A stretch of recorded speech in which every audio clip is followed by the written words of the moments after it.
18 doubles, 9 triples, 39 RBI, 77 stolen bases. Over the last 6 years, he's led the National League in stolen bases. That's what they love about him. They give him a bona fide leadoff guy. Now, 4-year deals, that has become the big bargaining chip at these winter meetings. That, and of course, money. The Cards were able to come up with a number of years, the 4 years, to keep Vinny, but they couldn't hit the high water mark, as you said, of almost $12 million for 4 years. The Mets could, and have filled the hole left by Strawberry and are ecstatic. And we have admired his talents for a long time. Frank told Vince the night we met him that he had seen him for the first time in 1983 in Macon, Georgia, when he hit .350 and stole 145 stolen bases. And certainly that caught his attention, and he's been catching our attention ever since he ran us ragged year after year after year and stole 57 consecutive stolen bases against us. Does it take a special kind of player, do you think, to play in New York because of the media and because of the fans? And if so, what you sense from Vince, is he the kind of player that can adapt and make that transition? He's played very well in New York against us.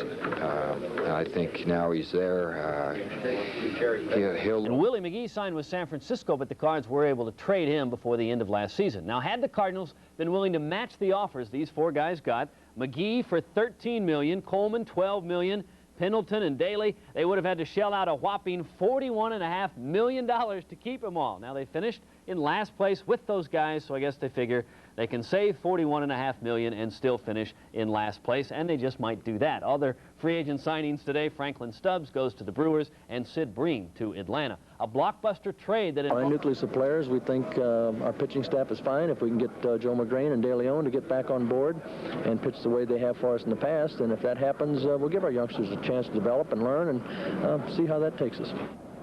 So the question is, are the fans going to be patient while all of this young talent develops? And how are the fans back in St. Louis reacting to the departure of Vince Coleman?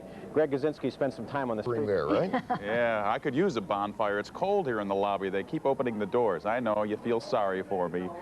Day 4 of the winter meetings, and once again, I've got no good news to report as far as the Cardinals are concerned. They have lost another free agent.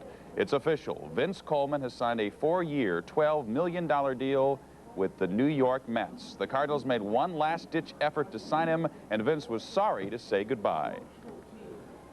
Very disappointed in leaving, but I'm looking elsewhere and look forward to be the best player that I could be with the Mets. Vince feels the Cardinals are in a rebuilding program, which they obviously are. That's the direction they're going.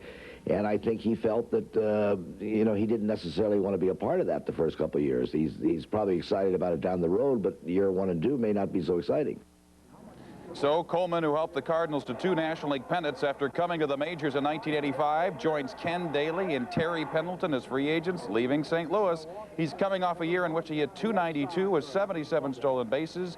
Yes, the Cardinals wanted him back, but the Mets apparently wanted him even more. His game is running, and that's something that we've been lacking. He's a leadoff hitter. We've been lacking in that. So I would have been interested, regardless of what happened in Vince Coleman. He just adds to our game plan. We wanted him, and we didn't all of a sudden decide to want him. It was just the fact that we were going to sit back until he came back to us, and that's basically what happened. If you throw in Willie McGee, whom the Cardinals traded because he was going to become a free agent, that means other teams spent $41 million for Cardinal free agents. We'll hear from General Manager Dal Maxfield tonight at 6 o'clock. Now, one of the things Maxfield told me this afternoon is that the Cardinals are still interested in acquiring a power hitter. One of the teams they talked to were the San Diego Padres about getting Joe Carter. But the Padres told the Cardinals Carter was unavailable. Well, today, Carter was traded in the biggest trade of the winter meetings. Carter goes to the Toronto Blue Jays along with Roberto Alomar in exchange for first baseman Fred McGriff and shortstop Tony Fernandez. Once again, Carter to the Blue Jays along with Roberto Alomar for Fred McGriff and shortstop Tony Fernandez. Also today, the Minnesota Twins get reliever Steve Bedrosian for a minor leaguer. Bill Doran signed a free agent contract. He'll stay in Cincinnati. Sid Bream of the Pirates, he signs a free agent contract with the Braves. Pat Tabler, a free agent contract with the Blue Jays. And Franklin Stubbs goes to the Brewers.